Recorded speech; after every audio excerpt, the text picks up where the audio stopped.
Babe Didrikson Zaharias, The Making of a Champion, by Russell Friedman. Chapter 1, Breaking Barriers. As far back as she could remember, Babe Didrikson Zaharias lived only for sports, and she loved and excelled in them all. Before I was even into my teens, she wrote in her autobiography, I knew exactly what I wanted to be when I grew up. My goal was to be the greatest athlete that ever lived. As a second grader, she won her school's marble championship against girls and boys much older than she. From then on, she never looked back. She became an All-American basketball player, an Olympic gold medalist in track and field, and a championship golfer who won 82 amateur and professional tournaments. Along the way, she mastered tennis, played organized baseball, and was an outstanding diver, roller skater, and bowler. Her amazing versatility made her one of a kind. Is there anything you don't play? A reporter once asked. Yeah, dolls, Babe replied. For more than 2 decades, her wide, delighted smile appeared regularly in the nation's newspapers.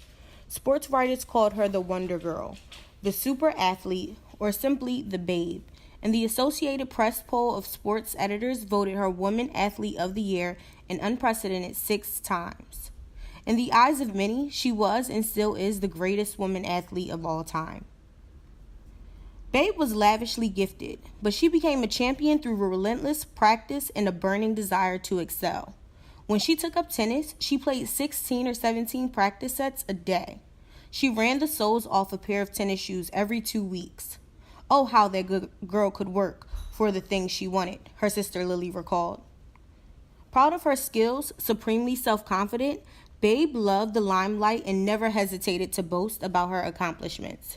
She tended to glamorize the story of her life, adding choice tidbits and details, putting a shine on past events. As impressive as her achievements were, she could not resist the temptation to embellish them. By the time she wrote her autobiography, the actual facts of her life were so entangled with the legend she created for herself that the line between them was often hazy. And yet her triumphs are entered in the record books for all to see. Babe Didrikson Zaharias won more contests and broke more records than any woman in sports history. She rose to fame in an era when women athletes had few chances for competition and were looked upon by many people as freaks or aberrations. Girls in sports were considered tomboys and a little weird, according to Babe's friend and fellow golfer Peggy Kirk Bell. When Babe made headlines as an Olympic gold medal winner in 1932, the participation of female athletes in the Olympics was still a hotly debated, controversial issue.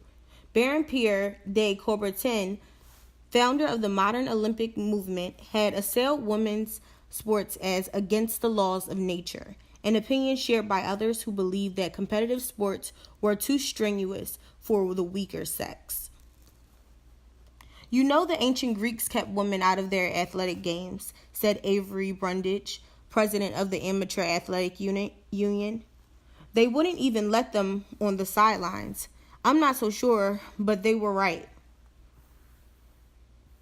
When Babe was growing up, those attitudes were being challenged.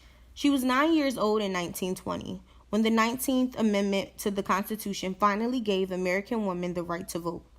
That same year, the United States sent its first women's team, swimmers, to the Olympics. Women were demanding equality in many areas of life, and young women who loved sports had more opportunities than ever before. Even so, competitive sports were still regarded as masculine territory. An aspiring female athlete had to confront society's strict view of what a proper woman should be and should do. Young Babe Didrikson seemed to defy conventional notions of femininity. She had the natural grace and buoyancy of a born athlete, but she was also tough, strong, ambitious, and fiercely competitive, with hacked-off hair and an unadorned face. Her battle to success as an athlete was, at the same time, a battle for the right to be herself, and her example helped break down barriers not just for women athletes, but for everyone.